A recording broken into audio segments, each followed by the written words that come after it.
দেখেন না এক একজন হুজুর করে নিয়ে কিভাবে ব্যঙ্গ করে, অথচ নিজে বিরাট বিরাট শিক্ষিত।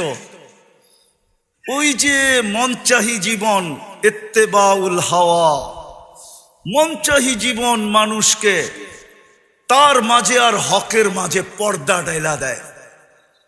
শিক্ষা দীক্ষা সবকিছু থাকা সত্ত্বেও, যুক্তি তর্ক বোঝা সত্ত্বেও হককে মানে না।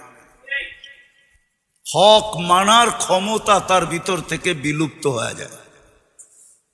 আর যার ভিতর থেকে হক মানার ক্ষমতা বিলুপ্ত হয়ে যায়, খোদার কসম ওকে দিয়া যা খুশি তা করানো যায়। ওকে দিয়া সূর্যের আলো তো করানো যায়, আবার রাতের অন্ধকারও করানো যায়। হ্যাঁ হ্যাঁ, সূর্যের আলো তো করানো যায়। আমি আপনাদেরকে আঙ্গুল দিয়ে দেখাইতেছি না, আপনাদের সামনে প্রস্ফুটিত।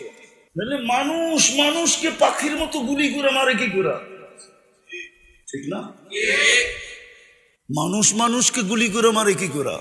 মানুষ মানুষকে মারে, আবার স্বজাতিকে মারে, স্বদেশীকে মারে, আবার স্বভাষাভাষীকে মারে। ভাষা এক, দেশ এক, জাত এক, পাখির মতো গুলি করে মারে। বোঝা গেল হক ওর কাছে নাই, হক ওর কাছে নাই। কেননা ওর মন চাহি জীবন হয়ে গেছে। এই দুটা রোগের থেকে আমাদেরকে বাঁচা উচিত। দুটা রোগের থেকে যদি বাঁচতে পারলেন, একটা হলো লম্বা আশা, যেটা আল্লাহ রসুল ইঙ্গিত দিছে, ইদা আসবাহতা ফালা তানতাদিরিল মাসা, যেটা বাংলার জমিনে আল্লাহ সত্যায়িত করছে, 1 মিনিটের নাই ভরসা।